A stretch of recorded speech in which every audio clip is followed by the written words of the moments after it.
আসসালামু আলাইকুম। আজকে আমার বনগ্রাম গরুগুলো নিয়ে আসার কথা ছিল, কিন্তু আমার গরুগুলো নিয়ে আর আসা হলো না এই জন্যই যে আমার গরুগুলো বাড়ি থেকে বিক্রি করা হয়ে গেছে। এই জন্য আমার গরুগুলো নিয়ে আর আসা হলো না। গরুগুলো বলতে আমার এখনো দুইটা গরু বিক্রি করার ছিল, এই জন্য আমি হাটে আসতে চাইছিলাম, কিন্তু বাড়ি থেকেই বিক্রি করা হয়ে গেছে গরু, এই জন্য আর গরু নিয়ে হাটে আসা হলো না। কিন্তু আমি ভাবলাম হাট থেকে একটু ঘুরে দেখে আসি, যেহেতু গরু বিক্রি করা হয়ে গেছে, গরু বাছুরির দাম কিরম কি বনগ্রাম বাজারে আছে এখন, তাই আমি এই বাজারটা দেখতে এই বনগ্রাম হাটে আমি আর আমার ভাই চলে আসলাম। কিন্তু বাজারে আসার পরে আমি যে পরিস্থিতি দেখলাম গরুর হাটে, মানে এত পরিমাণের গরু আইছে, কোনো জায়গা রাখার বাত নাই। মানে গরু বাছুর কোন জায়গা রাখবে এতটুক পরিমাণের জায়গা বাত নাই। আর যত ছিল সব বুকিং হয়ে গেছে, মানে গরু বাছুর বাঁচছে সব। এখন মানে গরু বাছুর রাখার মতো কোনো জায়গা খালি নাই, এরকম অবস্থা হয়ে গেছে। গরু বাছুর এত পরিমাণে রাইছে। আর এই বছরটা সবাই মানে যারা গরু পালন করে তারা কম বেশি জানে যে এই বছরে গরু বাছুরের ওরকম দাম নাই। মানে যে পরিমাণের দাম হওয়ার কথা ছিল এই পরিমাণের দাম নাই। দাম না থাকার কারণ আমার মনে হয় আমার দেখা, মানে আমাদের এখানে যে কয়টাই হাট মিলছে,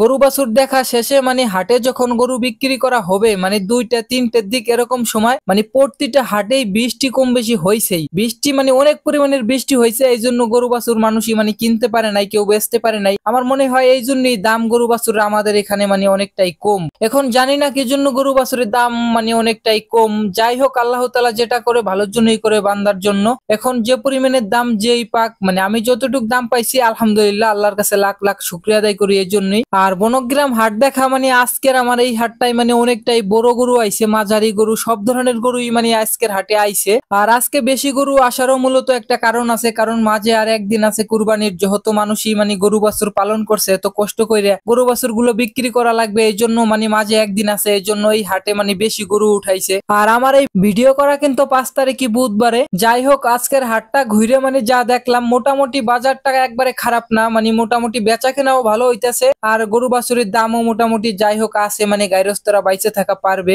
যদিও লাভ না হয় আমার মনে হয় লস যাবে না। সত্যি কথা বলতে কি, মানে এতটা পরিশ্রম করা লাগে একটা গরু পালন করতে, যারা গরু পালন করে একমাত্র তারাই বুঝবে, তাছাড়া বুঝবে না। মানে একটা গরুতে মানে কতটা পরিশ্রম করে তারপরে একটা গরু বানান লাগে এত বড়, তারপরেও কত রিক্সের ভিতরে থাকতে হয়। আল্লাহ না করুক যদি একটা সমস্যা হয়ে যায় গরু বাছুরি। অনেকে ভাবেন যে গরু পালন করা অনেক লাভ, মানে লাভজনক ব্যবসা এটা, মানে এতটা লাভ না। যতটা লাভ আপনারা মনে করেন অতটা লাভ না। এই জায়গা প্রচুর পরিমাণের পরিশ্রম করতে হয়, তারপরে গরু পালন করতে হয়, তারপরে একটা গরু বড় হয়, ঠিক আছে। আর খাওয়া দাওয়া তো গরু বাছুরির আছেই, যদিও আপনি না খেয়ে থাকেন কিন্তু গরু বাছুরকে খাবার দিতেই হবে। এত কষ্ট করার পরেও আবার যদি মানে বাজারে নিয়ে আসার পরে যদি দেখা যায় গরু বাছুরের দাম কম, তাহলে মানে গাইরস্থ যে গরু পালন করে তার কতটা মানে খারাপ লাগবে বোঝেন। আর এখন দেখা যায় বর্তমান হাটে মানে কত গরু মারা যায়, মানে অনেক অসুস্থ হয়ে যায় গরু বাছুর, অনেকটা ক্ষতি হয়ে যায় গাইরস্থর, তাহলে তার কত খারাপ লাগে আসলে। মানে ভাবতে গেলে মানে অনেকটা কষ্ট হয় যে একটা গরু মানে এত কষ্ট করে পালন করে তারপরে হাটে আনার পরে দেখা যায় গরুটা মারা যায়, অনেক ধরনের সমস্যা হয়। তাই বলতেছি গরু পালন করা মানে যতটা সহজ মনে করেন আপনারা অতটা সহজ না গরু পালন করা।